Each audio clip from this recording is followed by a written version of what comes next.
j'espère que vous avez bien fêté les rois et les reines en ce jour d'épiphanie. Nous n'aurons pas besoin de demander aux plus jeunes du royaume des nuits d'Europe 1 de se cacher sous la table, puisque nous avons déjà notre majesté Georges Ier, mais ce dernier, en revanche, peut choisir sa reine. Alors, vous allez me dire que le choix sera vite fait et que je serai l'élu de son cœur, mais détrompez-vous, notre bon roi est surprenant. Outre le fait qu'il ne cache pas un faible pour l'irrésistible Prune, je le verrais bien choisir Sergio ou Fifi, pourquoi pas, car qui aime bien châtie bien. Allez, quoi qu'il en soit, Épiphanie ou pas, vous êtes tous des reines et des rois de cœur, vous qui chaque soir vous confiez avec tant de sincérité au 39 21, où vous serez accueillis ce soir par Assiba et Quentin sous le regard bienveillant de Philippe Chartier qui réalise cette émission. Et vous le savez, chaque soir vous pouvez également réagir à tout ce que vous entendez à l'antenne par courriel sur le site europe1.fr ou par SMS au 7 21 21 en commençant vos messages par le mot nuit. Tout de suite, nous allons démarrer l'émission avec Lynn. Bonsoir Lynn. Bonsoir Caroline. Bonsoir.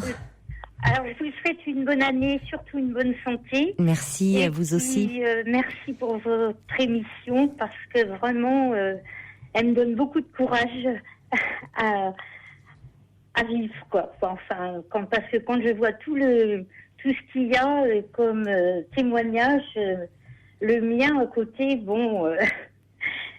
est léger quoi. Mais écoutez, il n'y a pas de hiérarchie, forcément dans les témoignages, mais tant mieux que ça vous donne du courage à vivre en tout cas. J'en suis heureuse.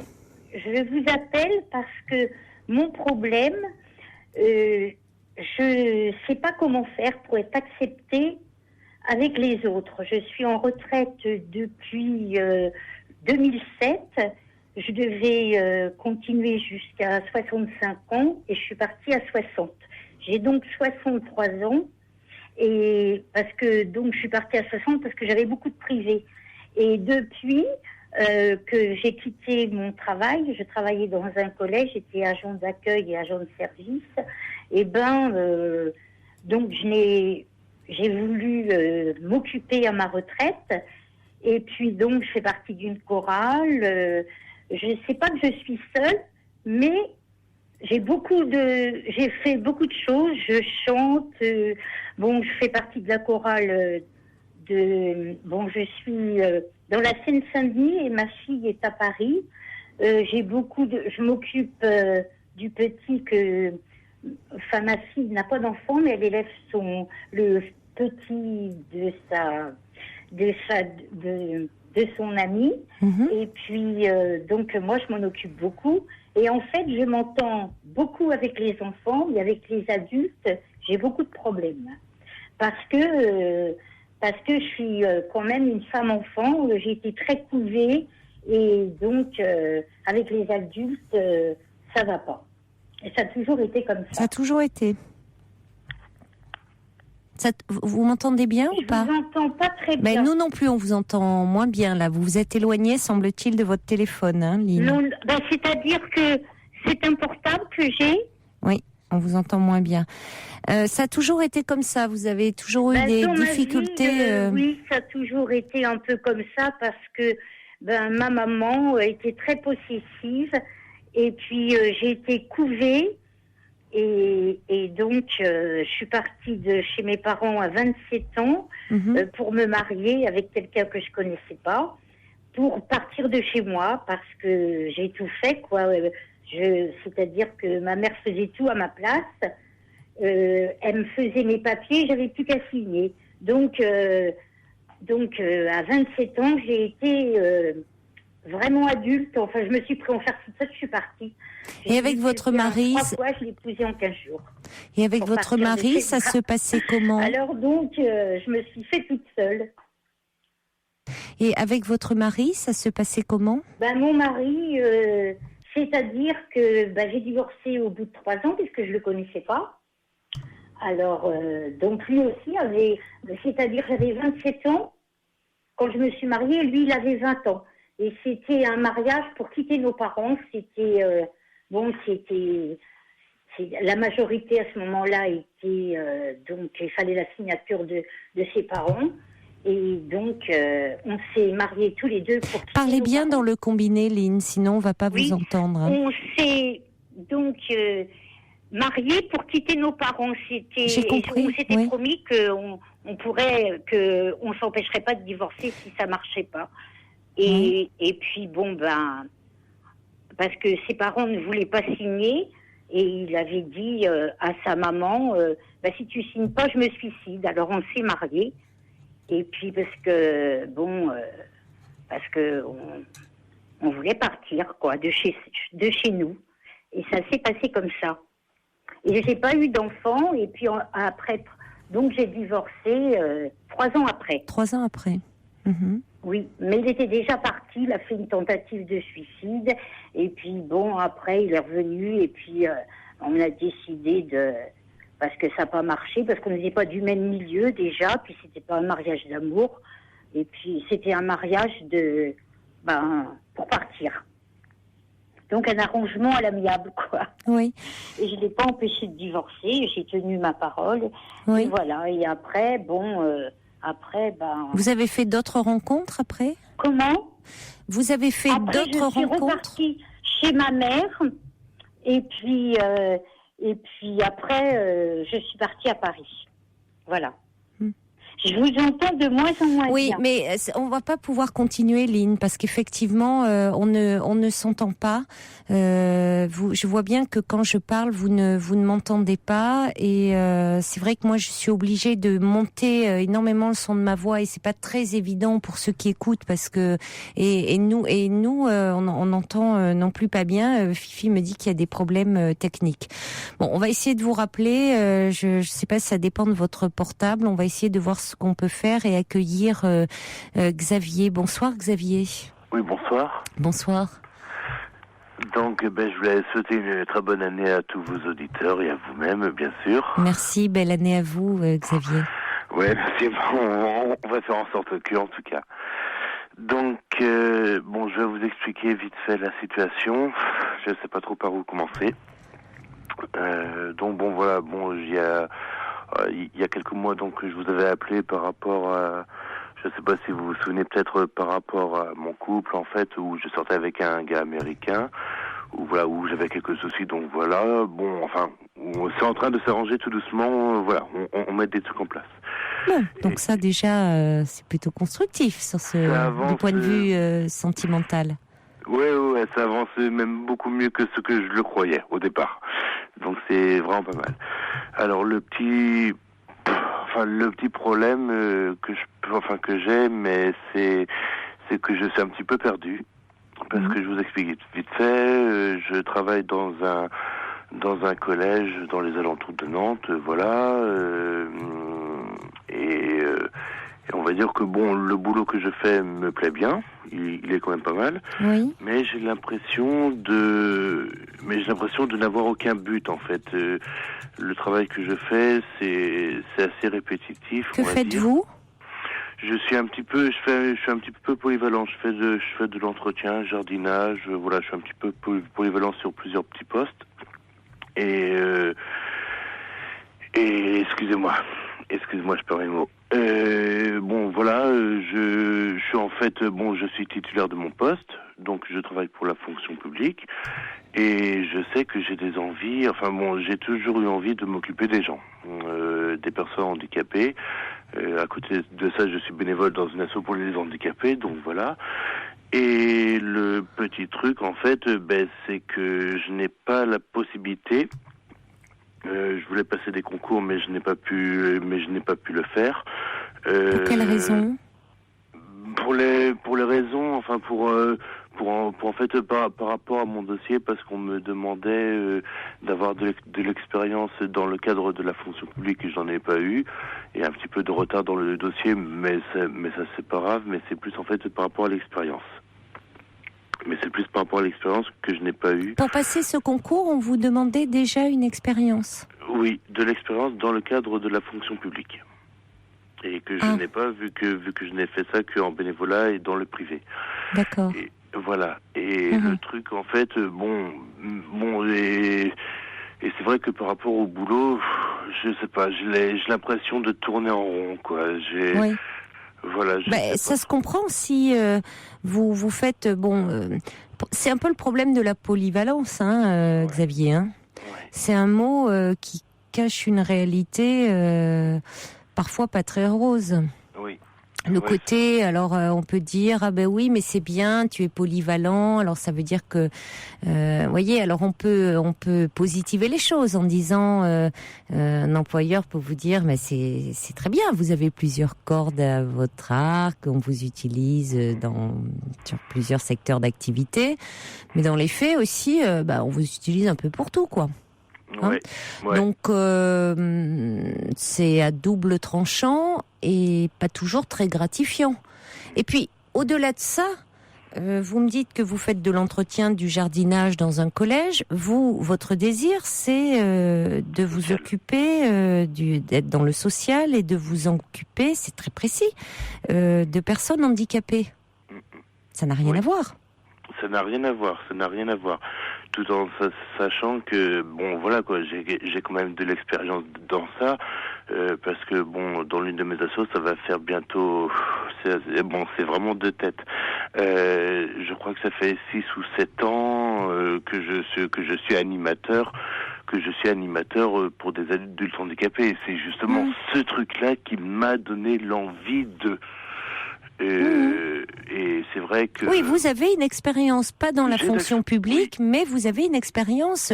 C'est pas un projet comme ça, complètement flou. Vous savez vraiment ce que c'est de s'occuper de personnes handicapées. Oui.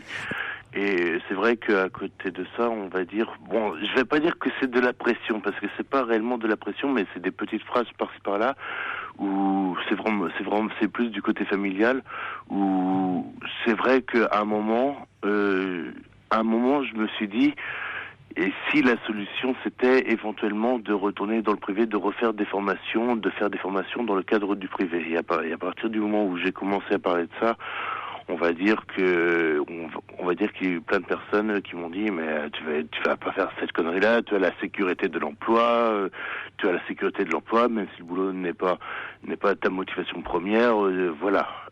Après je pense qu'on a tous affaire à des choix. Qu'est-ce qui est le plus gratifiant, soit être dans un boulot où on a la sécurité de l'emploi mais où on n'a pas vraiment de but, ou alors faire un truc qui nous motive vraiment sans avoir la sécurité à 100%. C'est ça aussi qui me travaille. Si vous voyez ce que je veux dire. Bien sûr. C'est-à-dire que dans votre cadre familial, on vous renvoie que vous avez, en tant que fonctionnaire, la sécurité de l'emploi et qu'il faut pas lâcher la proie pour l'ombre. Oui. Et comme au départ j'avais envoyé un email pour vous joindre. Moi, ce que j'ai peur, enfin, je suis pas comme ça, mais je pense que n'importe qui, faut jamais dire jamais. Moi, j'ai pas trop envie au bout d'un moment on va dire de péter un câble et sous prétexte que je suis pas à l'aise dans un truc. Vous avez quel âge ? 29. Oh là là, oui, non, c'est ça, à 29 ans, effectivement, je comprends. Hein. C'est pas comme si vous étiez en fin de carrière. À 29 ans, oui, là, vous pouvez pas rester comme ça dans un travail qui vous correspond pas. Hein. Ouais. Ça va être étouffant. Mais alors, je reçois un message, plusieurs messages qui vont dans le même sens. Il y a Liliette, Luce et puis Anne qui disent que vous avez droit à une formation et vous pouvez faire une validation d'acquis par rapport à votre expérience dans le domaine des handicapés. que la fonction publique a obligation de formation par nouvelle loi, c'est gratuit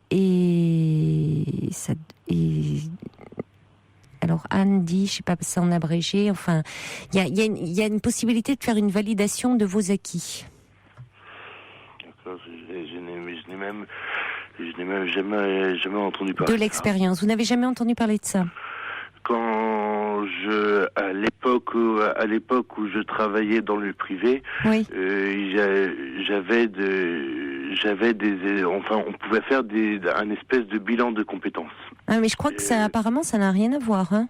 Voilà. C'est-à-dire que là, c'est vraiment là ce sont des messages que je reçois par SMS. Est-ce que vous pourriez peut-être avoir la gentillesse d'appeler au 39 21, que ça soit Anne ou Luce ou Liliette, qui apparemment vous êtes bien informés. Je m'adresse à ces 3 auditrices parce que je lis vos messages, mais c'est toujours mieux que vous nous en parliez directement au 39 21.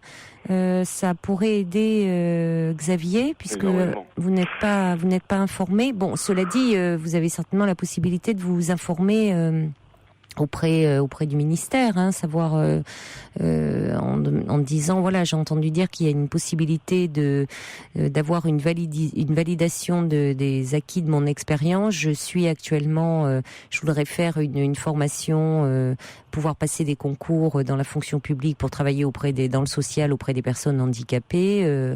Ils vont vous expliquer de quoi ils retournent.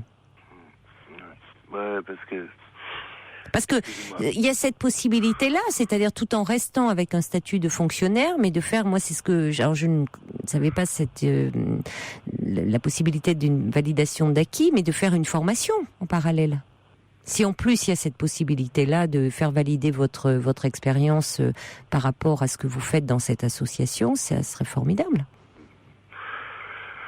Ok, parce que il y a quelque temps en fait, on a avec ma patronne, on a excusez-moi, avec ma patronne, on a essayé de voir en fait quel type de formation est-ce qu'il pouvait y avoir, mais les formations que l'on me proposait, c'était plus en fait par rapport au boulot que je faisais et on n'a pas vu justement de formation pour changer. Moi je rêverais de faire une formation qui me change de corps de métier. Et est-ce que vous avez parlé à votre employeur de votre désir d'une reconversion? Oui, enfin mon employeur, moi je dépends du conseil général, donc voilà. Et le conseil général m'a dit votre solution principale, c'est de passer des concours. Mais le problème, c'est que les concours, voilà. Oui, j'ai compris les concours. Je vais pas revenir sur ça. Donc, oui. Bon, alors, écoutez, apparemment, je sais pas, Luce, Liliette et Anne sont un peu timides et n'osent pas appeler le 3921. C'est dommage.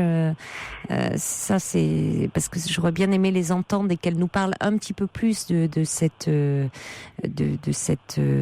possibilité de validation des acquis et de comment ça fonctionne. Mais renseignez-vous à ce moment-là directement auprès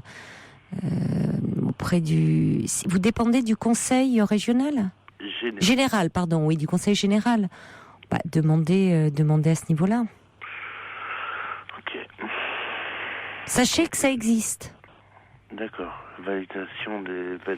Alors, je vais vous lire. Validation de vos acquis, de l'expérience, voilà. Et Anne dit la fonction publique a obligation de formation par la nouvelle loi, c'est gratuit.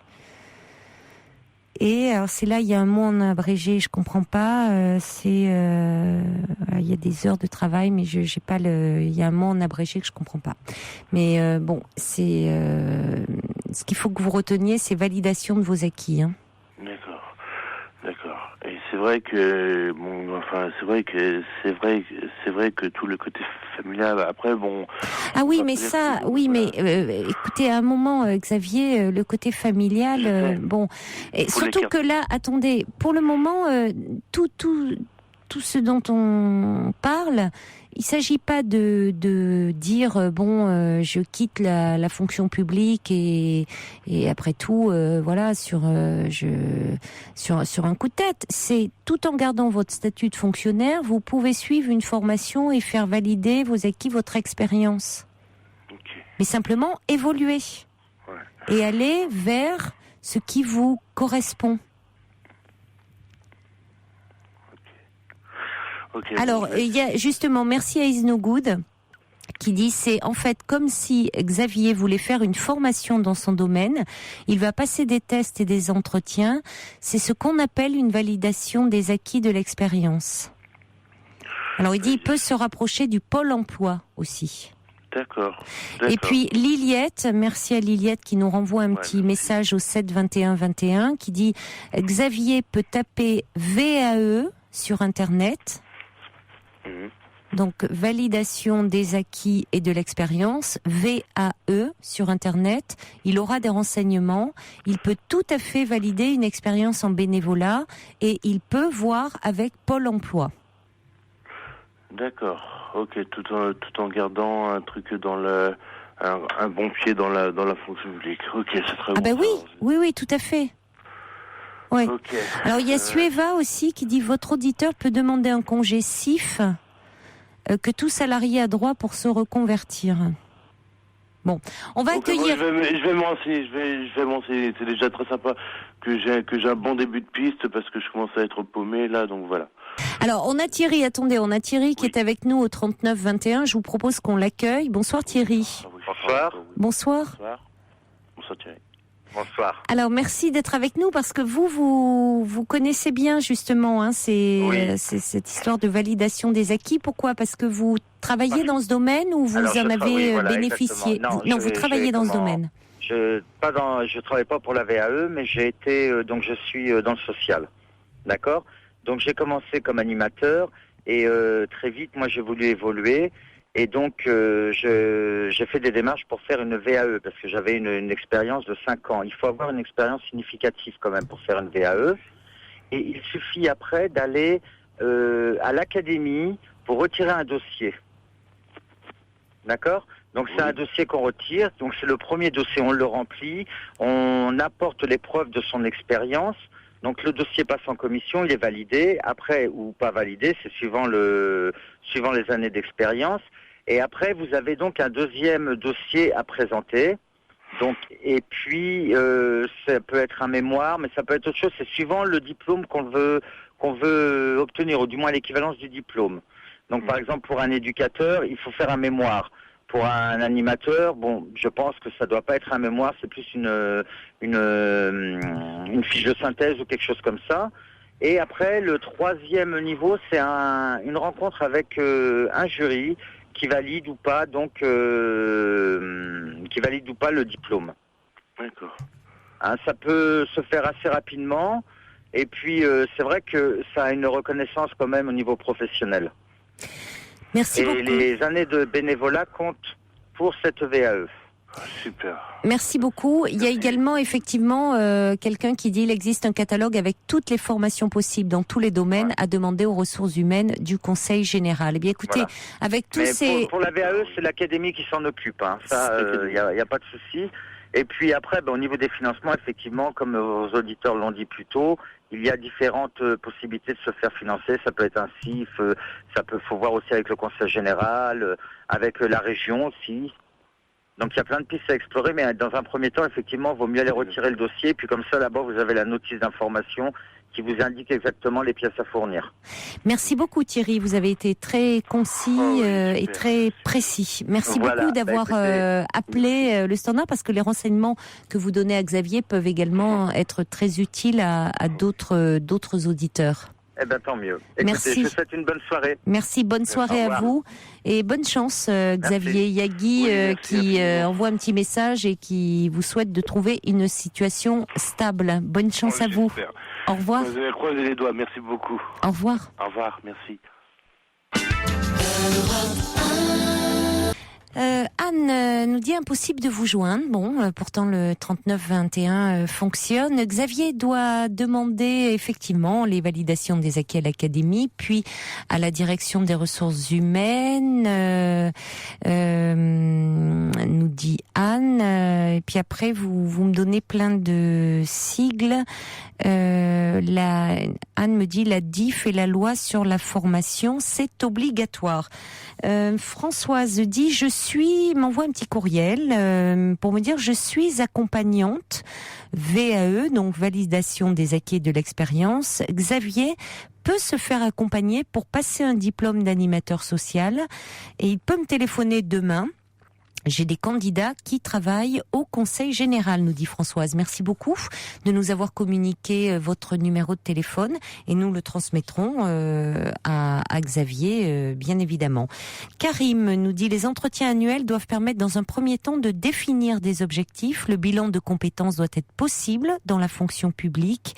Il reste que des démarches sur la validation des acquis peuvent s'envisager, voire info sur servicepublic.fr ou auprès de Pôle emploi pour avoir l'adresse d'un cabinet conseil sur les démarches à suivre. Voilà. On va accueillir maintenant, je crois qu'il s'agit de Charlotte. Bonsoir Charlotte. Bonsoir Caroline. Bonsoir. Bonsoir. Je voulais réagir au témoignage de Laurence hier soir qui était votre dernière auditrice. Oui.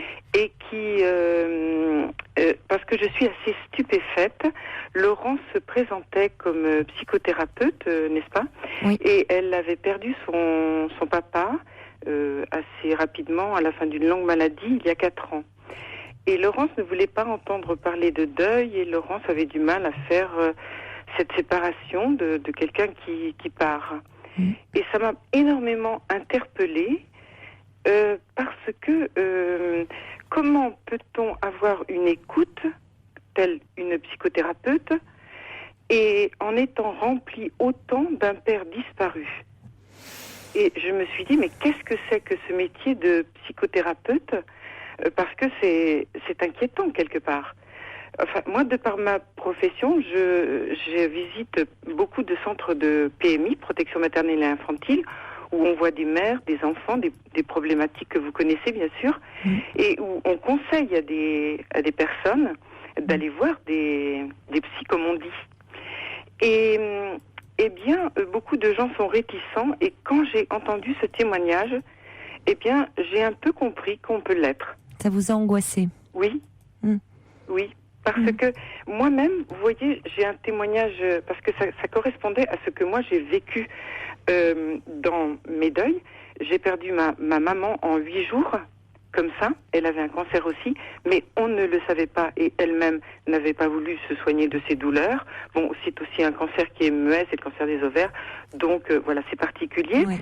Quelque temps après, j'ai perdu mon neveu qui avait 30 ans en 8 jours. Et là, il y a 8 mois, j'ai perdu mon frère sur mes genoux en 5 minutes d'un infarctus foudroyant. Eh bien, je suis vivante, d'accord ? Mais j'ai travaillé après la mort de ma mère. Je me suis dit, c'est pas possible de perdre comme ça une mère en si peu de temps. J'ai pas eu le temps de lui parler. Et on l'a opéré quand même, malgré tout. Enfin, il y aurait bien des choses à dire là-dessus, bien sûr, mais passons. C'est pas ça qui est important. C'est l'effet de deuil. Il y a un deuil, il y a une disparition, il y a une séparation. Et quelqu'un qui écoute des gens et qui n'a pas fait cette séparation, mais comment peut-elle écouter des gens ? Vraiment, ça m'inquiète. Alors, cette auditrice, Laurence, nous disait qu'à ce moment-là, elle a été tellement submergée, on l'entendait, qu'elle avait arrêté son travail. Je crois qu'elle avait arrêté. Ah, j'ai pas entendu ça. Oui, si. Pourtant, j'avais l'oreille. Elle avait arrêté. Moi, je l'ai entendu parce qu'effectivement, vous imaginez bien que ça m'a interpellée aussi, qu'elle avait arrêté, qu'elle avait changé de ville et qu'elle avait arrêté son travail, parce que je ne vois pas comment, effectivement, elle pouvait être à l'écoute en étant autant dans une telle détresse. Mais la question que vous posez est intéressante. Je comprends que vous vous interrogez, c'est-à-dire sur le métier même de psychothérapeute. Parce que C'est une excellente question. C'est qui fait débat, y compris dans notre profession, puisqu'il était question à un moment qu'il y ait une législation. Alors beaucoup dans la profession s'y étaient opposés en disant non, pas de cadre législatif. Bon, parce que les psychothérapeutes, si vous voulez. Psychothérapeute, il n'y a pas de cadre légal. N'importe qui peut mettre une plaque de psychothérapeute. Donc, c'est-à-dire que vous, par exemple, demain, vous pouvez mettre en bas de chez vous, vous pouvez installer un cabinet de psychothérapeute, par exemple, Charlotte. Oui, par exemple, j'ai fait tout un travail de deuil avec une analyse. Donc demain, je dis finalement, maintenant, je sais. Vous seriez pas forcément la plus mal placée, mais je veux dire, par exemple, et ça n'a rien, c'est pas du tout injurieux à l'égard, je sais pas, je vais dire les boulangers, les cordonniers, mais je sais pas, moi, je vais dire on peut prendre tous les corps de métier ou tout peuvent mettre une plaque de psychothérapeute. Oui, c'est-à-dire qu'il n'y a pas de cadre légal. Donc, si vous voulez, il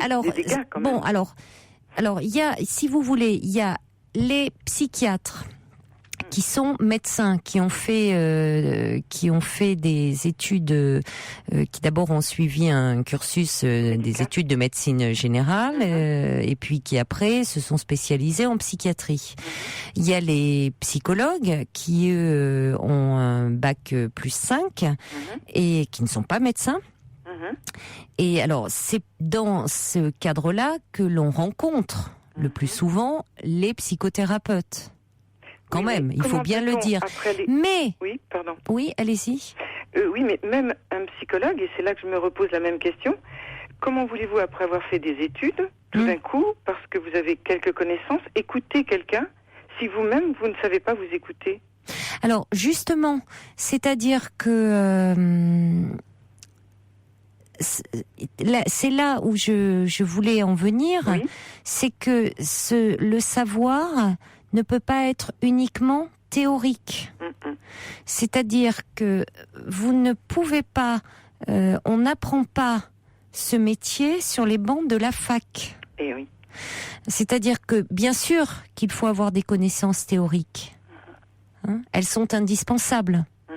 Il faut savoir comment, alors pour les psychiatres, puisqu'ils sont prescripteurs de médicaments, connaître effectivement d'un point de vue médical, quelles vont être les répercussions, les molécules, les différentes molécules, les répercussions sur l'organisme, le fonctionnement du cerveau et pas seulement. Enfin bon, ils ont fait des études de médecine.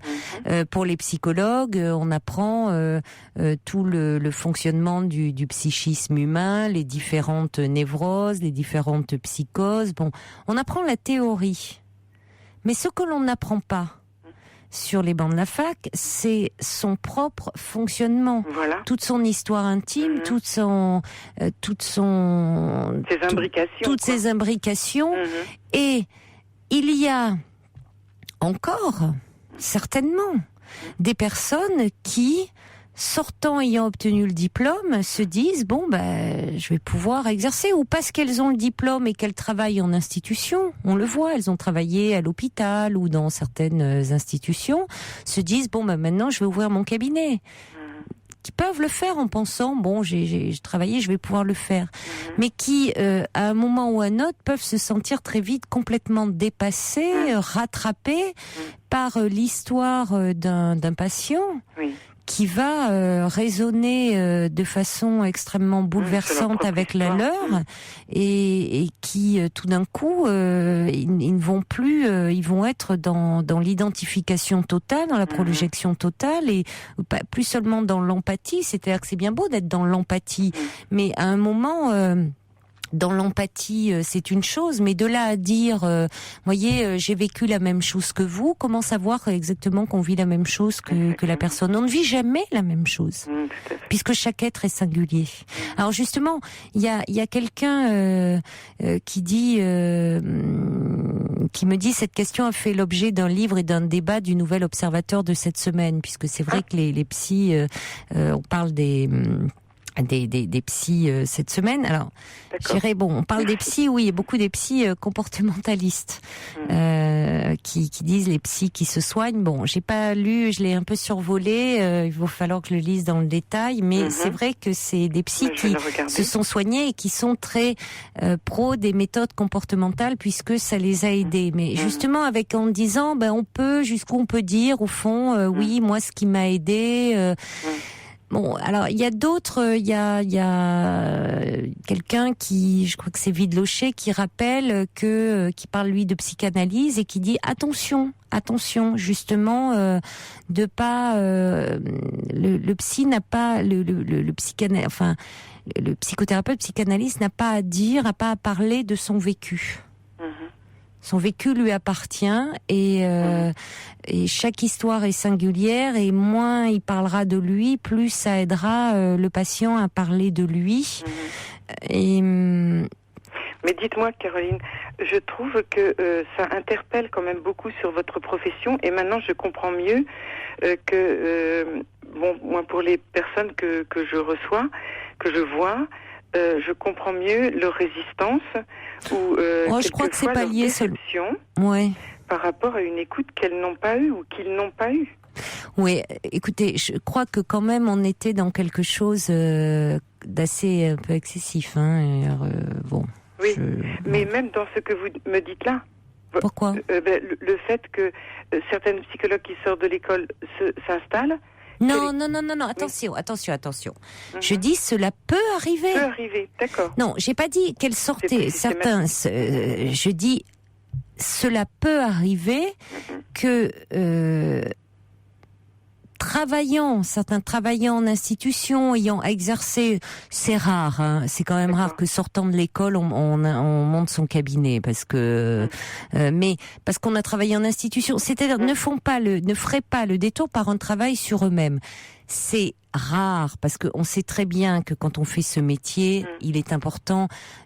Tous les enseignants le disent que c'est même pas fortement recommandé, que c'est indispensable. Je pensais que c'était une obligation même.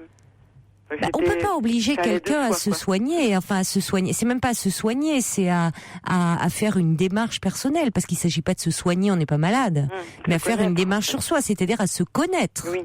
C'est le mot plus exact. Bon, c'est une façon de se protéger et surtout de protéger les gens qui vont venir nous voir. Oui, c'est ça, oui. Voilà. Bon, maintenant, les psys, évidemment, sont des êtres humains faillibles et traversent des épreuves comme tout un chacun au cours de leur vie. Donc, eux aussi sont amenés à vivre des deuils, et pour autant n'arrêtent pas forcément la prise en charge. Et heureusement d'ailleurs pour les personnes qu'ils prennent en charge. Peuvent être malades et continuent néanmoins quand leur santé physique le permet d'assurer leur séance.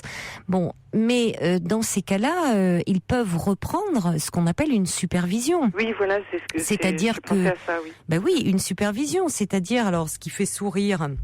Évidemment, les anti-psy, ils se gaussent de ça, c'est-à-dire à dire les psys de psy. Mais heureusement, parce qu'on n'est pas omniscient, on n'est pas tout puissant, et c'est-à-dire que le fait de pouvoir aller parler soi-même à quelqu'un d'autre, c'est-à-dire d'avoir un regard extérieur, de dire moi je suis là, actuellement dans ma vie, voilà ce que je rencontre, voilà, et dans vis-à-vis de tel patient, je rencontre telle difficulté, je sens que là, je suis peut-être un peu fragilisée, un peu.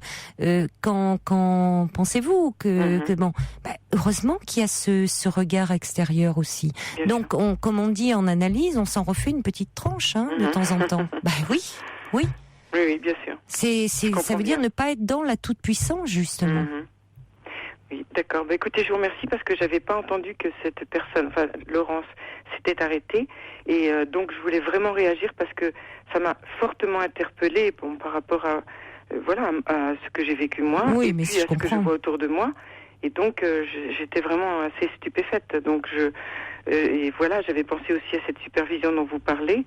Et voilà, d'ailleurs, moi-même, vous le faites bien de le dire, parce que quand j'ai perdu mon frère, j'ai fait une petite dose de rappel, parce que c'était un deuil de plus complètement différent, et j'avais vraiment besoin d'en parler différemment. Donc, c'est pour ça que je réagissais sur ce cas-là, qui était assez spécial pour Laurence, en effet. Alors, il y a Gabriel des Hauts-de-Seine qui dit: j'ai appris qu'il fallait un DESS de psychologie pour être psychothérapeute d'après le code de la santé. Alors, DESS, moi, c'était à mon époque. J'ai l'impression d'être très vieille en disant ça. Maintenant, on dit Master 2. Oui. Alors, c'est pas pour être psychothérapeute. C'est pour exercer en tant que psychologue clinicienne. Hein? Psychothérapeute, ce n'est pas réglementé. C'est-à-dire qu'il y a une majorité de psychiatres et de psychologues, mais il peut y avoir, je veux dire, n'importe qui demain peut mettre une plaque de psychothérapeute. C'est pour ça que, je dis attention, renseignez-vous. Oui, tout à fait. Voilà. Donc, alors quelqu'un me dit: les psychologues cliniciennes, elles ont quoi comme diplôme? Eh ben, elles ont un bac +5. Voilà. Et puis, mais voyez, quand vous dites, il y a encore beaucoup de gens, oui, qui ont peur, ça fait peur. Ben, je reçois un message là de Pat. Je vais le lire parce que c'est révélateur. D'habitude, j'aime pas lire. Alors, bouchez-vous les oreilles, âme sensible. Mais quelqu'un qui me dit. Et en même temps, c'est intéressant parce que Pat écoute l'émission, donc comme quoi, il y a quand même un petit espoir, une petite contradiction, finalement, une certaine ambivalence. Il me dit, les psys sont des bandits et ceux qui vont les voir sont des cons. Voilà. Au moins, c'est bon. Voilà, c'est dit. C'est voilà. Mais Pat écoute l'émission, donc ça témoigne de son ambivalence, hein, parce qu'on parle pas mal de psy dans cette émission. Voilà. C'est pas sympa pour moi, vous lui direz. Et pour moi non plus. Donc, vous voyez, on est dans. Je sais pas. Moi, je suis un bandit et vous, voilà. Mais j'ai fait les deux, hein, moi. Donc voilà. Bon. Merci beaucoup. Voilà, je suis très contente qu'on en ait parlé ensemble. Mais écoutez, je vous en prie. Pour les personnes qui écoutent et qui peut-être se seraient posé la même question que moi, me suis-je dit. Exactement, ça m'a permis de clarifier des choses, parce que c'est souvent une question qu'on me pose: quelle est la différence psychiatre, psychologue, psychothérapeute? Il y a l'imparfait du subjonctif qui dit: il n'y a pas de bonne ou mauvaise thérapie, il n'y a que des bons et des mauvais thérapeutes. C'est vrai, ça c'est juste. Et puis Eridan dit: à la décharge de Laurence, elle n'a pas appelé hier dans le cadre de sa profession, elle appelait pour se confier comme tout un chacun, et même si elle avait du mal à entendre raison, son appel était là. C'est très juste. C'est vrai que, en revanche, et vous d'ailleurs vous ne portez pas un jugement sur son appel en lui-même, sur sa problématique de deuil qui est tout à fait respectable. C'était ce qui vous avait interpellé, c'était le fait qu'elle a mentionné, et elle s'est présentée d'emblée comme psychothérapeute. Voilà, et évidemment, oui, ça pose question. Oui. Bien sûr, ça posait question. Oui. D'accord. Mais elle avait arrêté. Beaucoup, voilà. Je vous en prie. Merci. Au revoir, Charlotte. Au revoir. Toutes vos confidences à Caroline Dublanche au 39 21. 39 21. 34 centimes la minute. Alors ça vous fait réagir, le débat sur les psys, les psychothérapeutes. Il y a Nadège qui me dit: mais les analystes doivent avoir fait une analyse, me semble-t-il. First Lisa aussi qui va dans ce sens-là. Et puis Sophie qui me dit: j'ai entendu dire que normalement il faut avoir soi-même été psychanalysé pendant 1 ou 2 ans.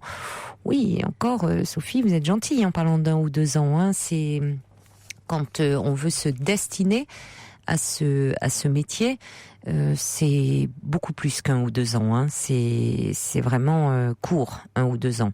Quand on veut faire ce métier, bon, il y a pas de, je vais pas donner de délai, mais c'est plutôt 5 ans, hein, voire plus. C'est un véritable travail sur soi. Ça prend du temps. Alors quand on le fait à titre personnel, et qu'on ne se destine pas à ce métier, oui, ça peut être 1 an, 2 ans, voire moins. Hein, mais pour faire ce métier, vraiment, c'est plusieurs années. Et je vous dis, et encore, on s'en refait des tranches. C'est notre jargon. Voilà. Allez, on va accueillir Jacqueline. Bonsoir, Jacqueline. Bonsoir, Caroline. Bonsoir. Merci de prendre mon appel. Mais je vous en prie. Moi aussi, je vais m'en offrir une tranche de plus. Mais c'est... Oui, c'est pas... Bon, voilà. En 2004, j'ai eu un cancer du sein. avec ablation totale, chimiothérapie, radiothérapie, hormonothérapie, toute la panoplie. J'avais fini tout ça, la reconstruction, les dernières. J'ai fait la dernière petite opération de reconstruction il y a 1 mois.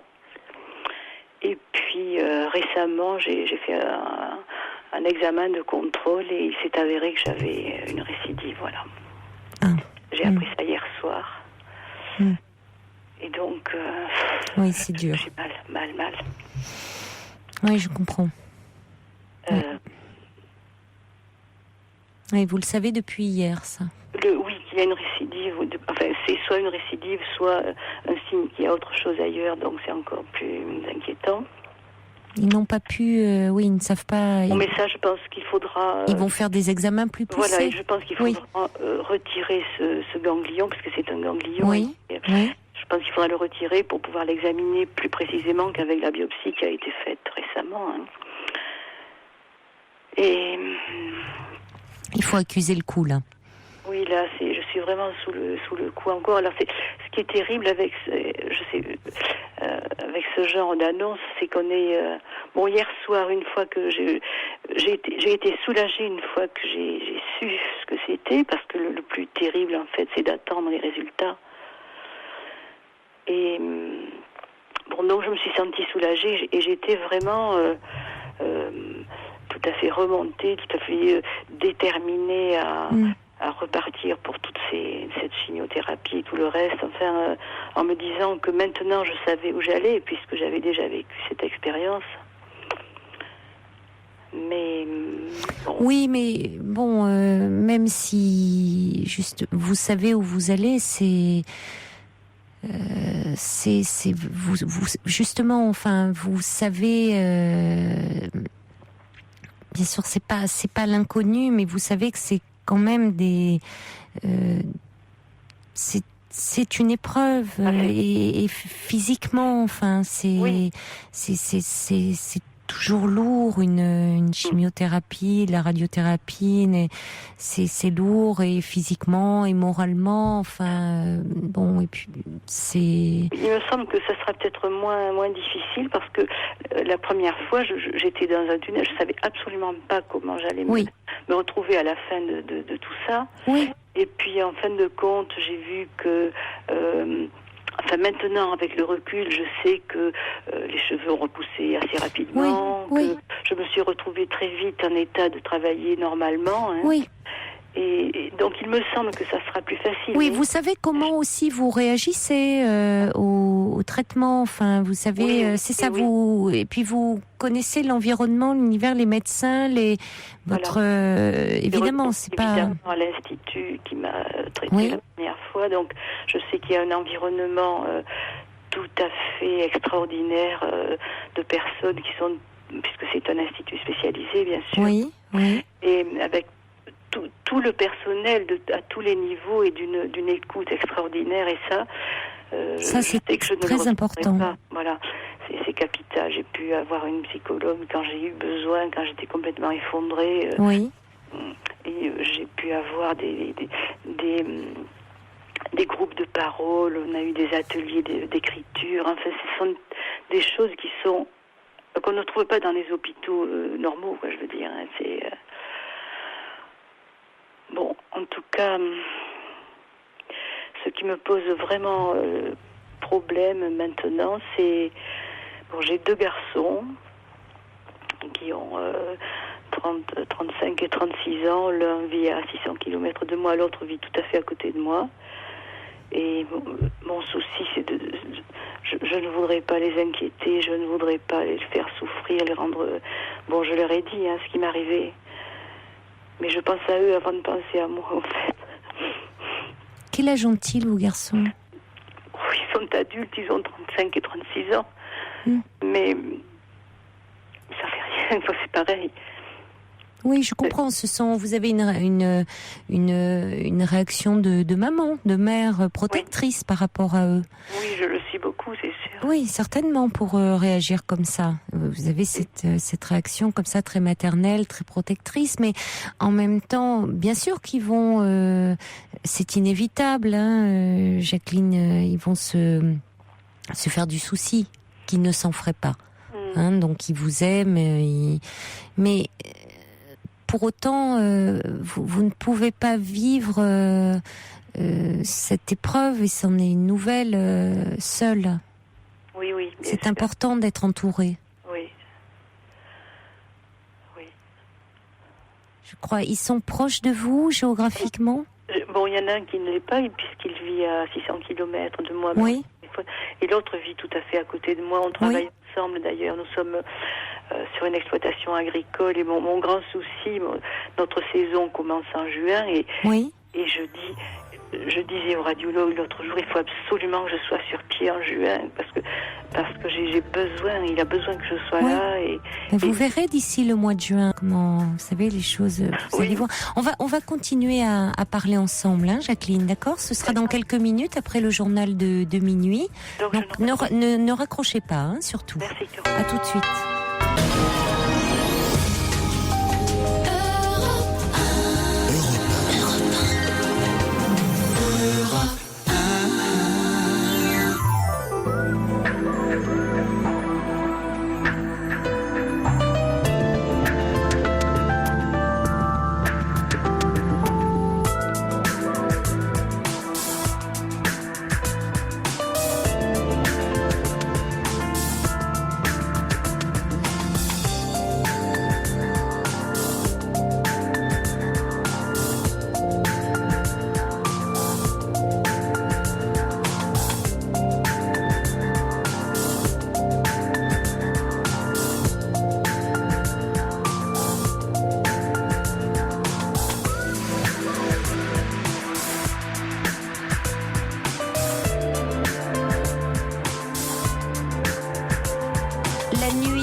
Sur Europe 1 avec vos témoignages au 39 21 et vos réactions, bien sûr, à ce même numéro si vous souhaitez dialoguer avec un auditeur ou une auditrice. Nous sommes en ligne avec Jacqueline. Jacqueline, vous êtes là ? Jacqueline, vous êtes avec nous ? Oui, je suis là. J'ai une voix un peu faible, il faut dire, en ce moment. Oui, mais je comprends, vu un peu le contexte, puisque Jacqueline, vous nous expliquez, vous avez eu un cancer du sein en 2004, vous avez été bien soignée, tout allait très bien jusqu'à hier soir, où à la suite d'un examen de contrôle, on vous a appris que vous faisiez une récidive. Et forcément, c'est dur à encaisser. Hein. Il faut digérer cette nouvelle. Et vous parliez notamment de vos fils à l'instant. Vos fils qui sont adultes, ils ont dépassé la trentaine, mais vous avez un réflexe de mère de vouloir les protéger. Et notamment, vous avez une exploitation agricole avec l'un de vos fils et vous nous disiez juste avant le journal de minuit que vous aimeriez pouvoir avoir retrouvé vos forces rétablies pour le mois de juin parce que c'est une saison où il y a beaucoup de choses à faire dans cette exploitation. Oui, nous avons une exploitation et nous faisons la vente directe. Et il y a énormément de monde. C'est très très tendu pendant les 3-4 mois d'été. Donc voilà. Ça vous laisse 5 mois, vous verrez bien. Oui, mais bon, c'est vrai que la dernière fois, ça avait duré à peu près 5 mois la chimio, parce qu'après j'avais trouvé très peu de choses la radiothérapie en fait. Ça ne m'avait absolument pas... La radiothérapie, oui. Certaines personnes disent effectivement qu'elles supportent bien. Ça dépend des personnes. Oui, il y en a qui supportent. Je n'avais pas eu de brûlure, ni de douleur, ni rien du tout. J'avais très bien supporté. Et très vite après, j'ai pu revenir travailler avec mon fils. Donc, et la chimiothérapie était plus... Ah, la chimio, ça a été autre chose. Ça a été autre chose. Ah oui, ça c'était... Et encore, maintenant, en ayant entendu beaucoup de personnes qui ont eu aussi de la chimiothérapie, je peux m'estimer relativement heureuse, on va dire, parce que je n'ai par exemple jamais eu de vomissement, alors que certaines personnes sont alitées et tout. Donc voilà. Il donne aussi beaucoup maintenant, quand même, là aussi, ça s'est amélioré, la prise en charge. Il donne dans les, en même temps que la chimiothérapie, dans les perfusions, des traitements pour limiter cela. Mais malgré cela, il y a des personnes qui, malgré tout, sont extrêmement nauséeux et au-delà, avec des vomissements. Justement, j'ai 2 de mes amis là, avec qui j'ai pu parler ce soir, m'ont indiqué qu'il existe en phytothérapie des produits qui aident à bien mieux supporter la chimiothérapie. Donc, mais je pense qu'effectivement, il y a tout ce qui est tous ces à côté qui peuvent contribuer à mieux supporter effectivement ces traitements. Pas se substituer, en aucun cas se substituer. Mais moi, je craignais un petit peu que ça puisse aller à l'encontre un peu du traitement, mais en fait, je ne pense pas que ce soit le cas. Écoutez, non, ça vous pouvez toujours en parler à votre oncologue, mais je ne vois pas en quoi la phytothérapie pourrait être une contre-indication. Mais parlez-en toujours à votre oncologue. Il s'agit pas que ça ait des effets secondaires qui vous perturbent mais vous savez, il y a tout ce qui est aussi certain. Après, c'est à chacun de trouver ce qui peut lui faire du bien dans ces moments où face à ces traitements lourds qui sont agressifs, qui à la fois évidemment sont là pour détruire les cellules cancéreuses et qui en même temps agressent aussi terriblement l'organisme. Mais c'est nécessaire puisqu'il faut bien détruire ce qui attaque et détruit l'organisme. Ces cellules cancéreuses, il faut bien les détruire. Mais en même temps, évidemment, l'organisme est mis à rude épreuve. Donc tout ce qui peut être... moi, j'avais une amie qui, à côté, avait découvert beaucoup... C'est à ce moment-là qu'elle avait découvert les massages, l'ostéopathie. L'ostéopathie, oui, c'est ça aussi. Dans l'ostéopathie, à la fois des massages plus mais de bien-être, là pour le coup, genre les spas, les choses comme ça, et elle disait que ça lui faisait un bien fou parce que justement ce corps qui était assez malmené, là elle retrouvait un peu de la douceur, du bien-être, donc c'est aussi une façon de s'occuper de soi autrement. Donc et puis il peut y avoir effectivement avec certains c'est l'acupuncture, enfin des choses qui peuvent comme ça essayer de limiter les dégâts faits par ces traitements très invasifs et lourds. Oui. Bon, une autre chose dont j'aurais voulu parler, c'est le fait d'en parler autour de soi ou pas. La première fois, je suis restée très longtemps, mais vraiment plusieurs mois, à n'avoir prévenu que mon mari et mes 2 garçons, et puis c'est tout.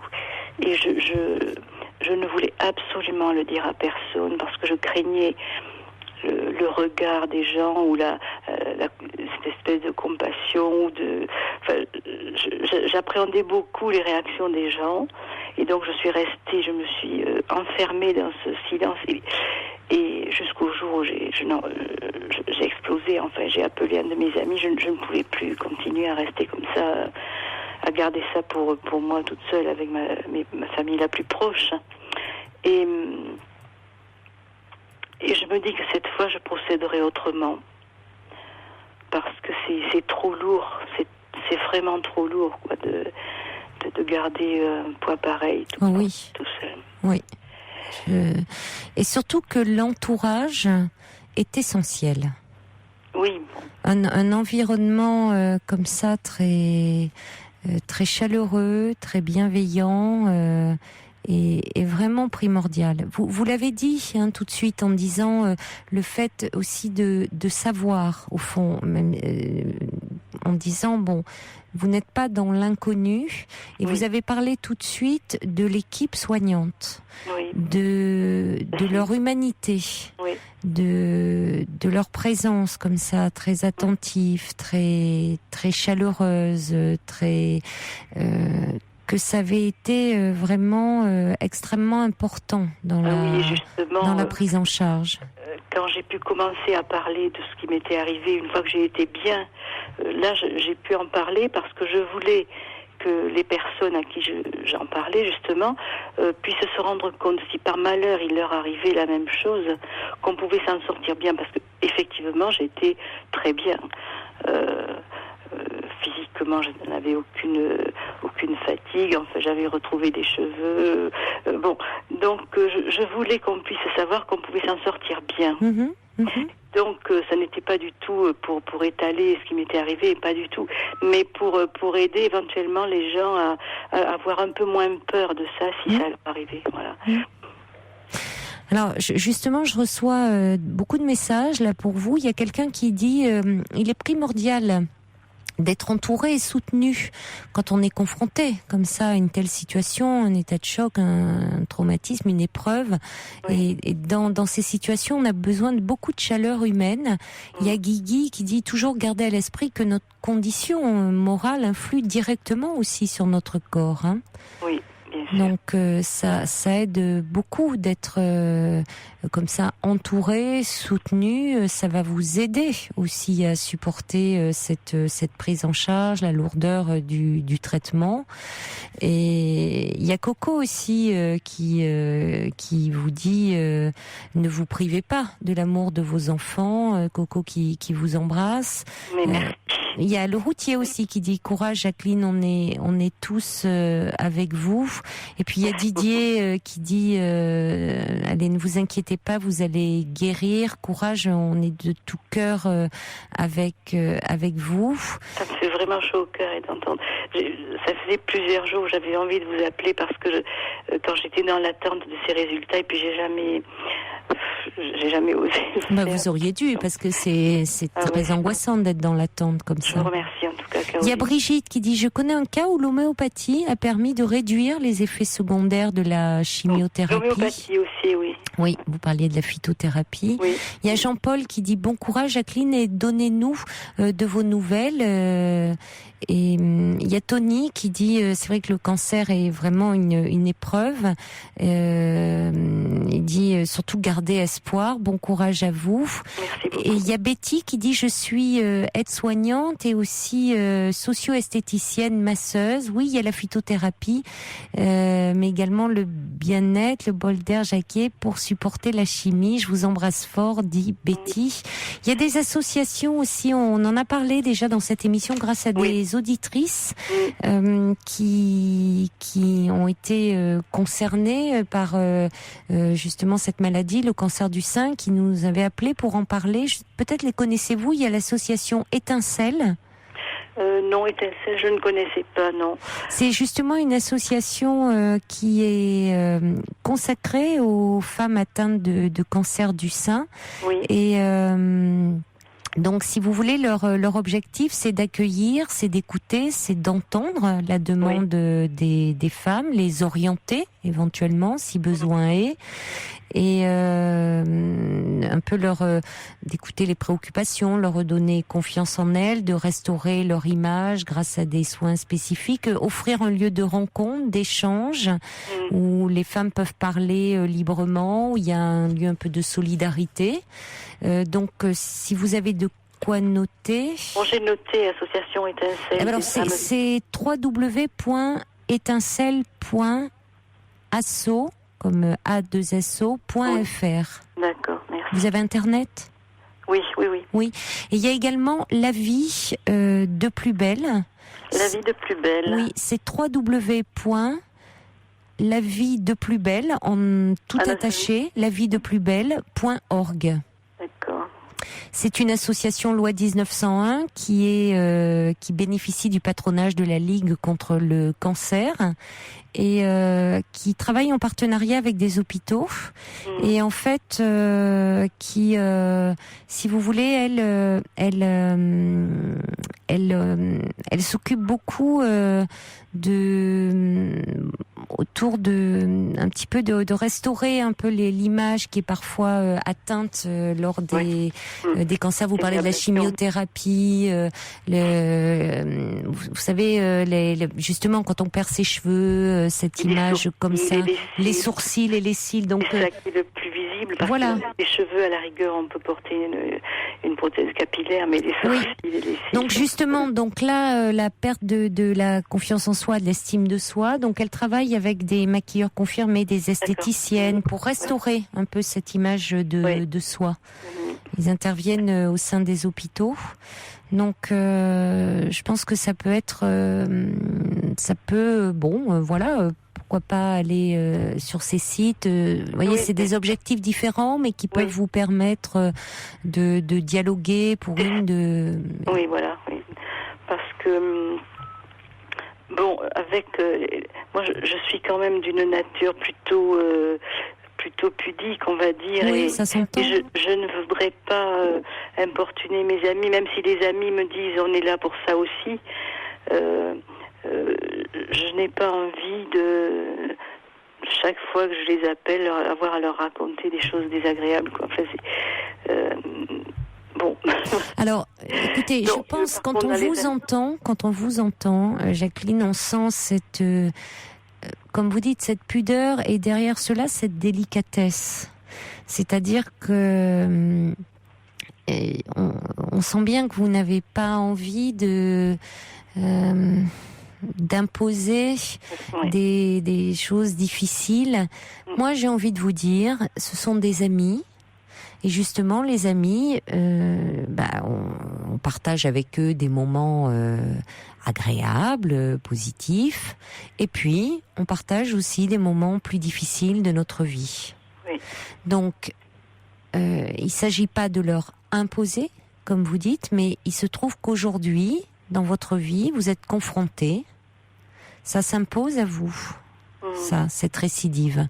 Oui. Et si vos amis vous appellent, si vous les appelez, eh bien, comment on fait, comment vas-tu, qu'est-ce que...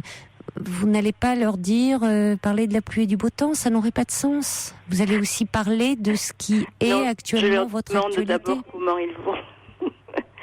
Je leur demande d'abord comment ça va. Oui, mais j'espère que vos amis vous diront, écoute, ça va bien, merci, et toi, comment vas-tu ? C'est le cas, oui. Hein ? Bon, et qu'elles prendront le temps de vous écouter et peut-être à un certain moment de vous accompagner. Et puis de aussi quand vous le pourrez, parce qu'il y aura des moments de fatigue et puis des moments où vous irez un peu mieux, aussi pouvoir sortir et faire dans les moments où vous vous sentirez un peu mieux, un peu. Voyez aussi, vous avez raison de parler d'autre chose que de la maladie. Oui. Parce que vous ne serez pas non plus toujours dans la maladie. Il y a des moments où vous en parlerez, puis il y a des moments où, bien sûr, que ça sera important de parler d'autre chose. Oui. Il y a Marie Desardennes qui dit la sophrologie, la relaxation peuvent aussi aider. Oui. Et justement, par rapport à ce que vous disiez, quelqu'un dit il est difficile de parler de sa maladie aux autres. On ne sait pas comment le dire sans que les gens soit dédramatisent ou au contraire aient peur, ou est trop, peut-être un peu trop, de la pitié ou bon. Et justement, l'une de mes amies là que j'ai eu au téléphone tout à l'heure me disait en fait il faut être naturel. Oui. Faut pas ne pas forcer les choses ni dans un sens ni dans l'autre, ni vouloir minimiser la chose, ni à l'inverse se catastropher. Essayer d'être naturel, voilà. On va accueillir Françoise, d'accord ? Elle est avec nous au 39-21. D'accord, je reste en ligne. Ah oui, bien sûr, elle tient à vous parler. Hein. C'est à vous qu'elle veut s'adresser, c'est pas à moi. Bonsoir Françoise. Bonsoir Caroline. Bonsoir. Bonsoir Jacqueline. Bonsoir c'est Françoise. C'est Françoise, oui. Merci. Alors, j'ai 62 ans et j'ai été opérée d'un cancer du sein il y a 1 an et demi. Oui. 18 mois exactement, et c'est vrai que je crois que Jacqueline, tu le sais, c'est un cataclysme dans une vie. Oui. Moi je connaissais un peu puisque maman en avait eu un et j'ai malheureusement une nièce qu'on a eu un aussi. Mais je crois qu'il faut en parler. Moi j'en ai beaucoup parlé. beaucoup parlé autour de moi. Enfin, parler, bien sûr, je mettais pas une étiquette dans mon dos, mais j'en parlais, comme dit ton ami, naturellement, parce que, après tout, c'est une maladie comme une autre, et puis, il faut en parler. Et puis, alors, en parler, ça, on évacue, je crois. C'est vrai. Je pense qu'il faut quand même choisir à qui on en parle. Bien sûr. Bien que parfois, Jacqueline, on est parfois étonné des fois on en parle à des gens où on pense que ça va les toucher, et des fois on en parle à des gens où on pense que ça va pas les toucher, et parfois c'est l'inverse qui se passe. Oui, puis on se rend compte que souvent, quand on en parle, la personne à qui on le dit, mais moi j'ai eu telle personne. Tout le monde a toujours eu différentes choses, mais c'est pas grave. On parle également. Non, je veux dire en même temps que ça rapproche. Par exemple, je vois que tu me tutoies. Oui. Et ça, je me suis rendu compte que quand on rencontre des personnes qui ont souffert de cette chose-là. Oui. J'ai du mal à prononcer le mot encore après 6 ans. Hein. Oui, c'est vrai. Le cancer, un se rapproche. Oui, mais je suis restée très longtemps sans pouvoir le prononcer. J'ai un problème. Alors, moi, je fais partie, mais je vais sur un site, sur Internet, qui s'appelle Les Impatientes. Les Impatientes. Oui. Et ce site, ce sont toutes les femmes qui ont eu un cancer du sein. On se connaît pas parce qu'on prend des pseudos, bien qu'après on donne nos mails, donc on peut aussi se contacter en direct. Oui. Et l'avantage de ce site, c'est que on peut parler, donc on connaît, puisque on sait ce qu'on a. On a tout un cancer du sein. Alors bien sûr, à des degrés différents, parce que chaque cas est un cas différent. Chimio, radiothérapie, ablation, tumorectomie. Enfin, tu sais, moi, je suis devenue une spécialiste des cancers du sein. J'ai eu la chance d'être soignée aussi sur une clinique où ils s'occupent beaucoup de ça. Oui. Bon, moi, ça fait 1 an et demi. Alors, c'est vrai que je suis actuellement en pleine hormonothérapie. Oui. Donc, avec tous les effets secondaires. Oui, mais c'est moindre par rapport à tout ce qu'il y a eu avant, je trouve. Et puis, ça va durer 5 ans, c'est ça ? Oui, 5 ans. 5 ans l'hormonothérapie. Mais enfin, moi, j'ai eu des effets secondaires, des tendinites aux mains, qui ont l'air de se calmer. Mais ça se calme. Je peux te dire que moi, j'ai fini l'hormonothérapie au mois de janvier dernier. Oui. Et j'avais encore un peu mal aux chevilles quand je me levais le matin. Mais là, ça y est, maintenant, c'est terminé. Donc, c'est vraiment réversible. Il faut... Mais tu sais, sur ce site, on s'aperçoit que la médecine a fait des progrès extraordinaires en ce qui concerne le cancer du sein. Moi, parfois, je me dis, quitte à avoir un cancer, valait mieux que ce soit au sein, parce que vraiment, c'est formidable. Formidable ce qui se passe. En tout cas, ça montre que donc sur ce site, lesimpatientes.com, on trouve comme vous des femmes qui peuvent comme ça parler, témoigner. Oui, on se parle important. De nos traitements, on se dit. Il y a quelque chose comme ça d'immédiatement très très proche, très chaleureux. Vous l'avez dit d'ailleurs tout de suite, ce tutoiement, c'est ça comme si on est passé par on est dans la même galère et ça rapproche. Oui, ça rapproche. On est dans le même bateau, et puis une fois qu'on a eu un cancer du sein, on l'a pour la vie. Même si on... Voilà, exactement.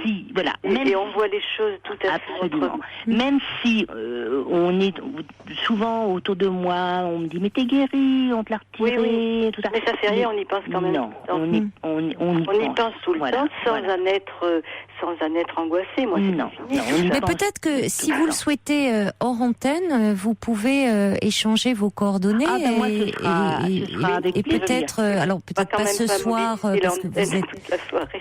Comment ? Je dis parce qu'on va quand même pas mobiliser. C'est-à-dire que pour pouvoir échanger aussi hors antenne si vous le souhaitez.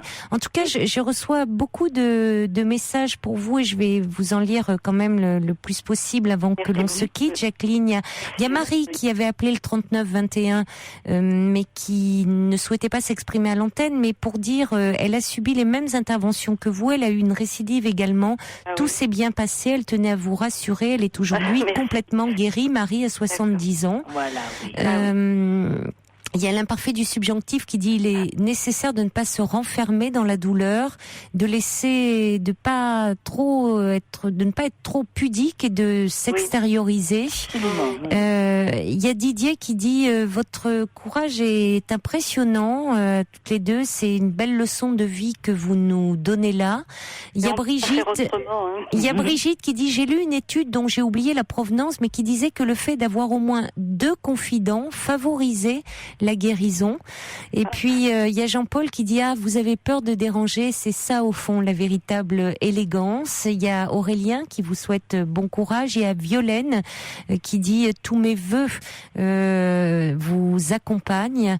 Et puis il y a Flo également qui vous souhaite beaucoup de courage pour affronter la récidive de cette maladie. Il y a Marige qui a 72 ans, qui est une dame certainement très croyante, et qui dit dès ce soir j'associerai Jacqueline à mes prières.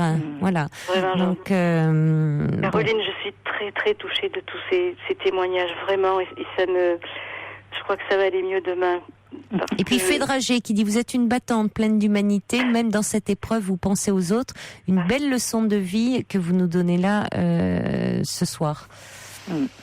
J'espère que ça va vous donner un peu de force, et puis vraiment, vous pourrez nous donner de vos nouvelles.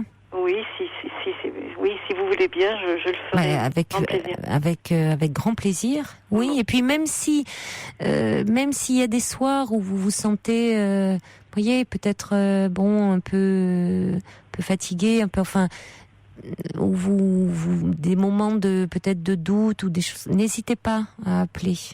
On est là, nous. Hein. Je le ferai plutôt quand ça ira mieux, je crois. Oui, j'étais en même temps, je vous dis ça, mais j'étais certaine de votre réponse. Non, parce que il faut pas quand même. À ce moment, bon, écoutez, je vous le propose, mais oui, en fait, vous avez bon. Je vous rappellerai en tout cas, parce que j'étais très heureuse de vous avoir, et j'écoute vos émissions pratiquement tous les soirs. Et bon, j'appréhendais beaucoup parce que je n'ai pas la facilité de parole de beaucoup de personnes qui vous appellent, mais ma foi, tant pis. Écoutez, franchement, vous avez parlé, vous avez touché au cœur nos auditeurs ce soir. Bon, merci beaucoup. Merci Françoise, pour ce site. Merci pour cet échange, et ne raccrochez pas, on va vous mettre en relation hors antenne. Et tous nos vœux et toutes nos pensées vous accompagnent, vraiment. Merci infiniment, Caroline. Au revoir. Au revoir. Au revoir, Caroline.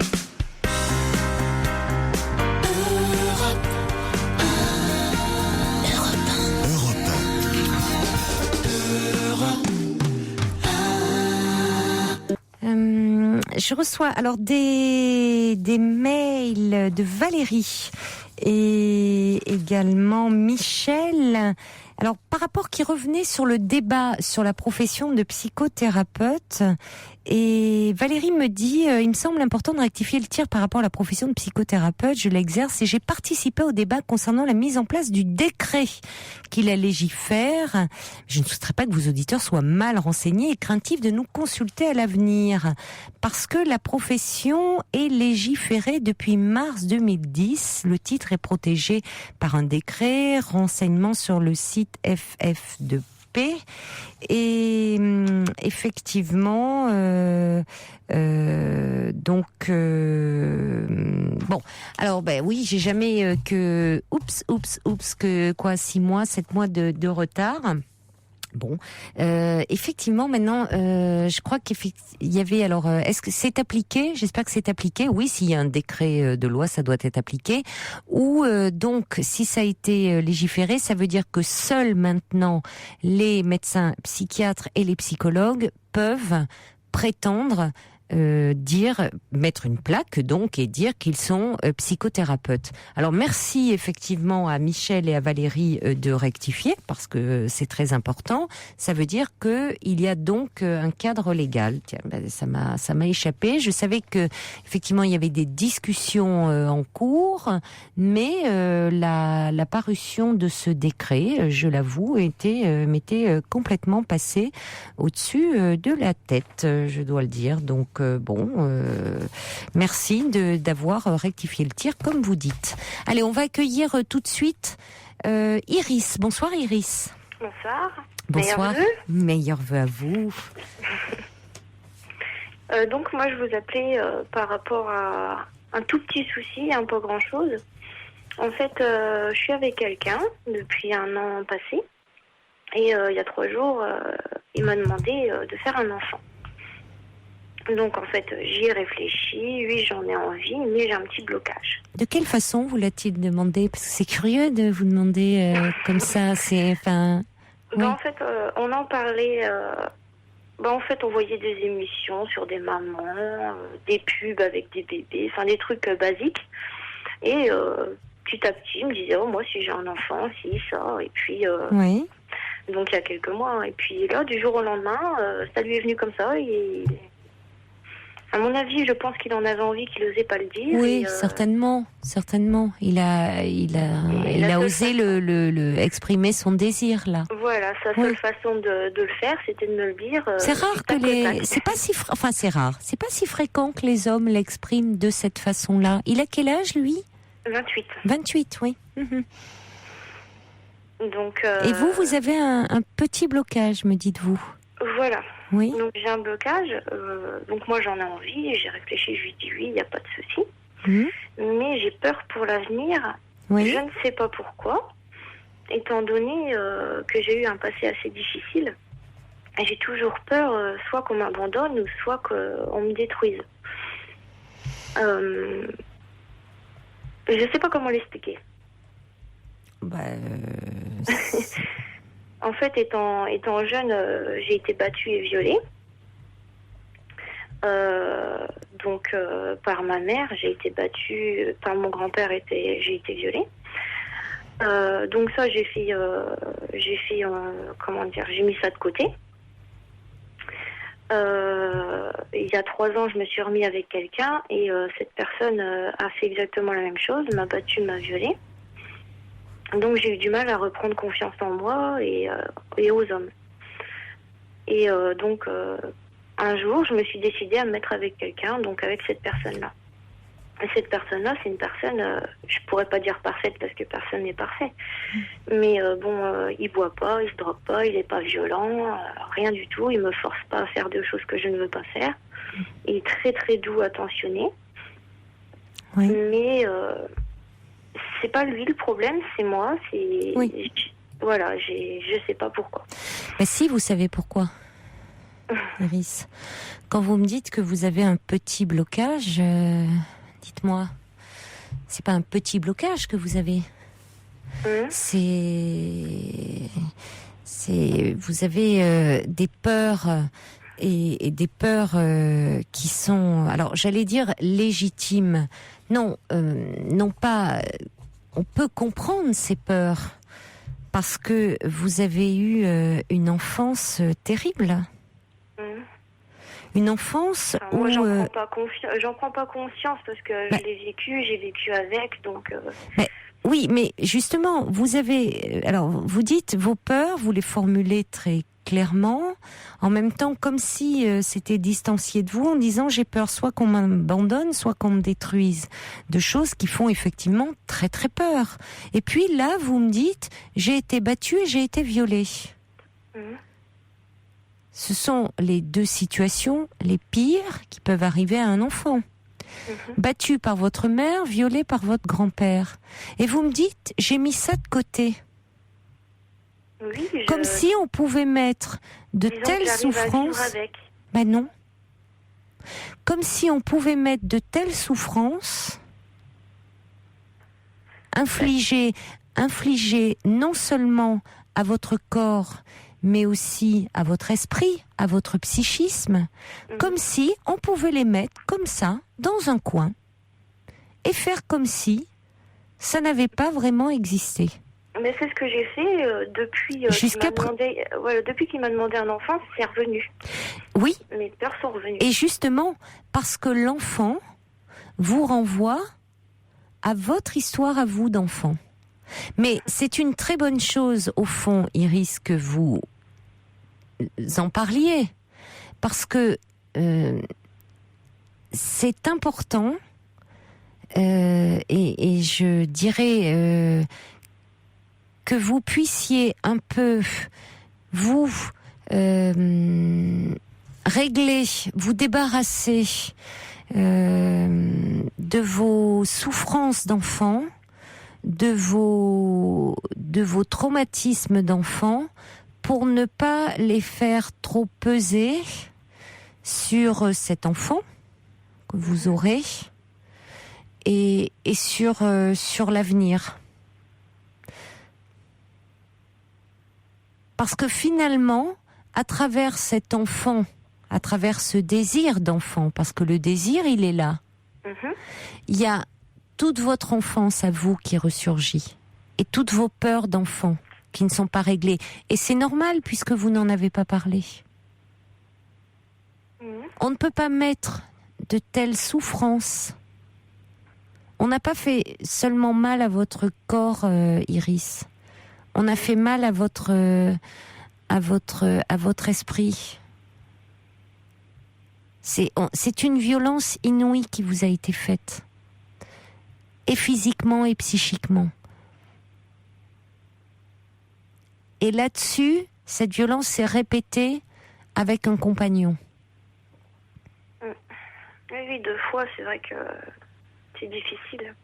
Oui. Donc, moi, ce que je vous conseillerais, c'est d'aller parler de votre histoire,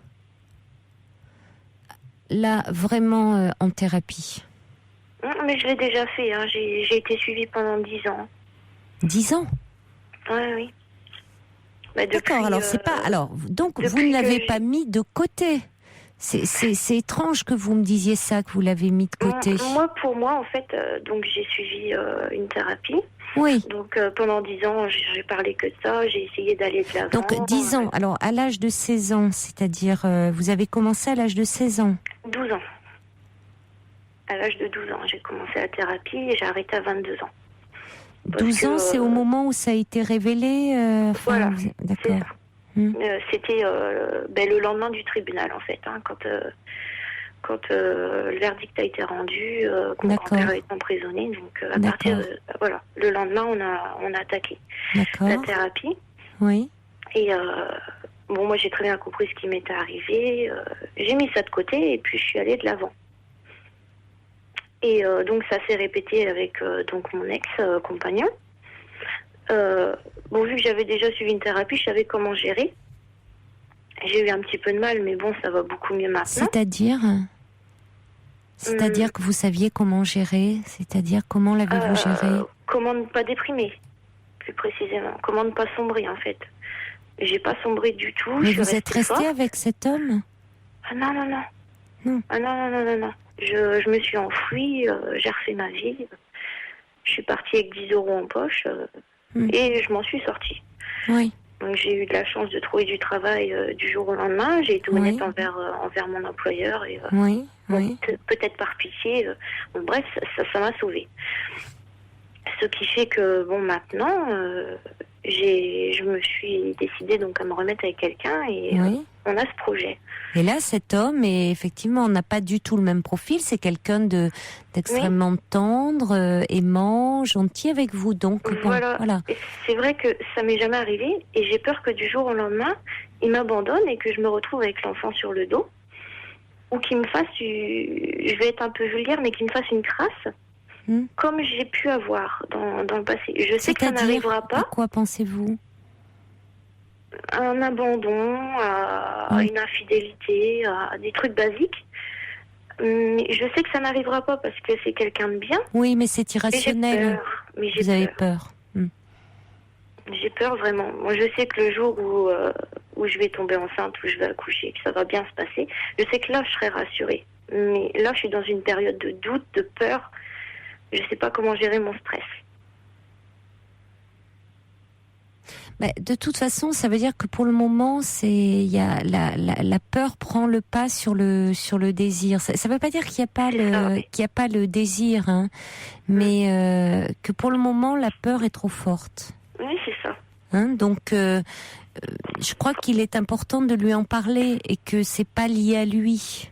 Ah, mais je lui en ai parlé. Il connaît votre histoire. Voilà, je lui en ai parlé. Il m'a dit que de toute façon, que si je me sentais pas prête, on pouvait attendre. Oui, vous avez 26 ans, il en a 28. Bon, il n'y a pas. Bon, oui. Mais je me connais. Si je remets à plus tard, j'avancerai jamais dans la vie. Donc je sais que j'en ai envie. Je lui ai dit que j'acceptais. Donc on va mettre le processus en route. Malgré on tout. peut dire ça comme ça. Voilà. Je veux mais vous risquez d'être dans un état de grande angoisse. Bon, en même temps, vous pouvez... c'est-à-dire que vous décidez d'arrêter votre contraception, c'est ça ? Voilà, c'est ça, oui. Mais à ce moment-là, peut-être que vous pouvez envisager de reprendre quand même un peu un suivi. Mais qui sera très différent de ce que vous avez fait dans la thérapie où vous parliez de votre histoire personnelle d'enfant, parce que vous voyez, moi je ne savais pas, c'était un peu votre expression, je l'ai mis de côté, c'est-à-dire ça m'a un peu trompée dans le sens où je pensais que vous n'en aviez jamais parlé, et que vous l'aviez mis de côté comme si on met de côté dans un coin, comme si ça n'avait pas existé. Je comprends de dire bon, laissons le passer, d'accord. Pour moi, bon. Ce ne sont pas des souvenirs. Pour moi, c'est un cauchemar que j'ai fait. Je me réveille le lendemain, je pense à autre chose. Voilà, j'ai oublié mon cauchemar. Moi, j'interprète ça comme ça.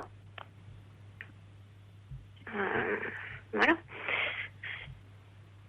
C'est pour moi, ça a été très grave quand je l'ai vécu. Maintenant que j'ai suivi ma thérapie, pour moi, voilà, je veux pas retomber dans une dépression, donc il n'y a pas de raison que vous retombiez dans une dépression, mais peut-être qu'effectivement, on peut pas anticiper ce qui se passera. Peut-être que finalement, vous êtes angoissé là avant à l'idée d'une possible grossesse, à l'idée de c'est une angoisse de ce qui pourrait arriver dans le futur, et puis peut-être que le jour où vous serez enceinte, vous apprendrez, l'angoisse retombera.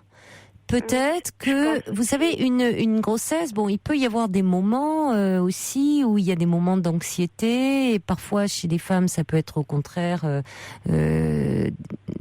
des femmes qui sont anxieuses, au contraire, vivent une grossesse assez apaisée. D'autres qui ne sont pas particulièrement anxieuses se découvrent très anxieuses pendant leur grossesse. Bon, on peut pas jamais préjuger de l'avenir. Mais ce qui serait peut-être... Si vous sentez vraiment que la peur est très présente, que vous êtes en proie à beaucoup d'angoisse, vous savez que vous avez toujours la possibilité d'aller en parler. Parce qu'il ne faudrait pas, par exemple, que vous essayiez de conjurer à tout prix. Moi, c'est ce que j'entends un peu, c'est-à-dire, vous dites, bon, c'est comme si vous vouliez forcer un peu les choses. Là, j'ai peur, mais je vais aller au-dessus, je vais braver mes peurs.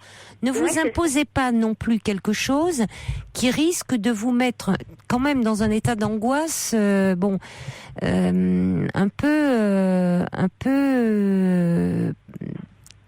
peut-être difficile. Alors, rien ne vous empêche d'aller aussi en parler un petit peu, parce qu'au fond, vous pouvez avoir quelques séances, en parler, ça pourrait vous aider. Et alors, j'imagine, je vois un peu, enfin, je peux ressentir. Peut-être ce que vous pouvez me dire, c'est que vous avez déjà fait 10 ans, mais c'est pas la même chose. C'est-à-dire que là, vous êtes par rapport à un événement qui est la perspective d'être enceinte et vos peurs par rapport à l'avenir. Voyez ? Alors oui, ça va vous ramener aussi à des choses de votre histoire, mais c'est pas forcément revenir sur... vous ne parlerez pas de la même façon que lorsque vous étiez une toute jeune fille, parce que aujourd'hui vous êtes en couple, parce qu'aujourd'hui vous vous projetez en tant que future mère par rapport à un futur enfant, voyez ? Et là vous pouvez être accompagnée et soutenue. Et peut-être que ça mérite quand même de laisser un peu de temps au temps, comme dit Prune. Oui. Là où vous voulez un peu de façon un peu conjuratoire, bousculer les choses. Mais c'est vrai que d'un sens, j'aimerais bousculer les choses pour que ça me crée un déclic. Et que le blocage s'en va, en fait. Hein. Oui, mais vous savez, si vous avez très peur aussi, vous pouvez aussi vous bloquer, hein, y compris physiquement. Oui, ça, je m'y attends. Bon. Donc, il faut déjà que vous soyez un peu plus apaisé dans votre tête. Il ne s'agit pas de vous lancer un défi, là, à tout prix. Oui, il faut que... Ça fait 3 jours qu'il m'en a parlé. Oui, attendez, Iris. Mais bon, Iris, que je mange pas non plus. Mais vous vous rendez compte, ça fait 3 jours qu'il vous en parle, qu'il dit et si on avait un enfant. Et 3 jours plus tard, vous voyez, vous êtes dans un état d'angoisse, vous n'arrivez pas à manger, et c'est comme si là, ça y est, il fallait accéder à ce désir. Oui. Attendez, il n'y a pas d'urgence. Il exprime son désir, dire oui, j'entends bien, mais c'est comme si vous vous sentiez presque obligé d'y répondre, en disant, comme si c'était un défi à vous-même aussi maintenant que vous vous lanciez, en disant, je dois y arriver, je dois surmonter mes peurs. Oui, c'est ça. Autrement, les peurs, ça s'apprivoise. Et c'est pas là, tout d'un coup, en disant, waouh, je suis phobique, j'ai peur du vide, et je me jette du haut de la falaise, quoi, avec un parachute, hein, j'entends. Mais vous voyez, j'y vais là à fond. Non, on peut peut-être y aller plus en douceur, Iris. Vous voyez, comme dit Brigitte, c'est votre manière de faire, d'avancer vite pour esquiver la peur, mais vous pouvez peut-être chercher un peu d'aide et d'appui, si besoin est. Hein? Mais bon, c'est ce que dit aussi Isabelle, parce qu'il faut qu'on conclue, il faut peut-être un peu parler encore pour traverser les peurs, rester de côté, avant d'avancer, finir la traversée. Puis il y a le routier qui dit, allez, vous avez vécu le pire avec beaucoup de courage, il faut maintenant vous laisser guider par l'amour et laisser la place au bonheur. Mais pour ça, bon, il y a peut-être encore un peu choses à aller parler et être accompagné, même le temps d'une grossesse, peut-être ponctuellement, pas forcément avec, mais ponctuellement, quand vous sentez, savoir que vous avez un lieu où vous pourrez peut-être poser à certains moments des angoisses, être un peu accompagné. Voyez ? Oui. Ça veut pas dire reprendre une thérapie intensive, mais savoir que vous avez un lieu pour poser un peu ces peurs, en parler. Vous savez, les peurs, on les apprivoise d'autant mieux qu'on en parle.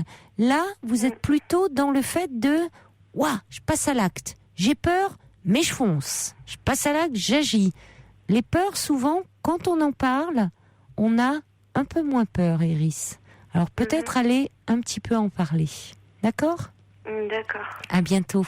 Au revoir. Au revoir, merci. Très belle nuit à vous. Faites de jolis rêves. Et à demain. Vous écoutez Europe 1, il est 1h.